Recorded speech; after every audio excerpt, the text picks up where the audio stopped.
তাহলে তুমি নিরাপদ। আসলেই কি নিরাপদ? ইরান যখন আক্রমণ করছে কেউ কি নিরাপদ রয়েছে? নিজেদের প্রতিরক্ষা ব্যবস্থাকে এরা কোনো জোরদারই করে নাই, এরা পুরো আমেরিকার উপর বন্ধ করে, চোখ বন্ধ করে আমেরিকাকে জায়গা দিছে। এরদোগান এত বড় বড় কথা বলে, অথচ তার দেশে সবচেয়ে বড় বেশ। কাতারের প্রেসিডেন্ট সব জায়গায় নেগোসিয়েটর হয়, তার দেশে সবচেয়ে বড় বেশ। ইরান আসলে আমাদেরকে চোখে আঙ্গুল দিয়ে প্রমাণ করে দিছে মুসলিম বিশ্বের নেতারা কতটা হিপোক্রেট এবং কতটা ভঙ্গুর এদের প্রতিরক্ষা ব্যবস্থা। সুতরাং আমরা মনে করি, আমরা মানুষেরা যদি প্রতিবাদ না করি, এই প্রতিবাদ হবে না। আমরা রাষ্ট্রকে বাধ্য করতে হবে এই অবস্থার প্রতিবাদ করার জন্য।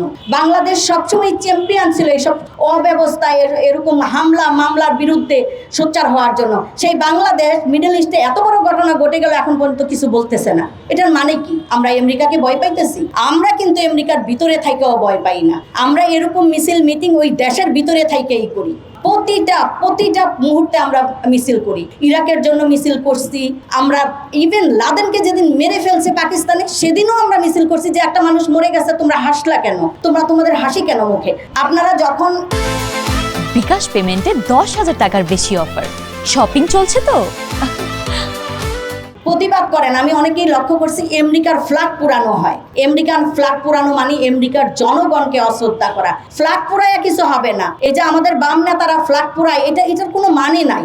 এটা হলো সাধারণ জনগণকে অশ্রদ্ধা জানানো, যেই সাধারণ জনগণ প্রতিটা অন্যায়ের বিরুদ্ধে মিলিয়ন মিলিয়ন রাস্তায় নামে। প্যালেস্টাইনের জন্য আমরা 3 মিলিয়ন গেছি ওয়াশিংটন ডিসিতে বাইডেনের সময়। তার মানে সাধারণ জনগণ যুদ্ধটা চায় না। ইউকেতে 11 মিলিয়ন লোক লন্ডনে আসছিল, তার মানে তারা এগুলো চায় না।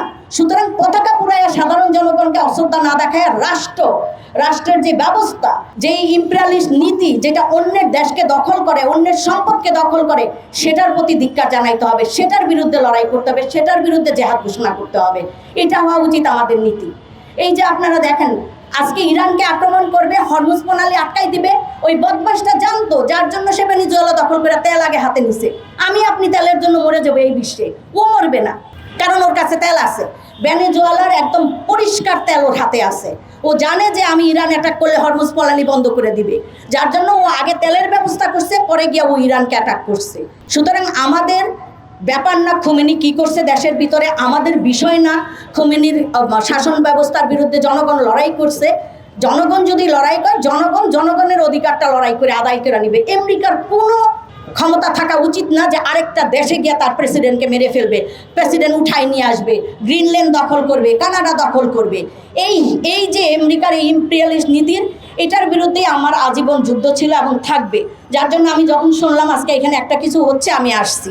আমি আমেরিকাতে থেকেই আমেরিকার এই নীতির বিরোধিতা করি এবং করতে থাকবো ইনশাল্লাহ।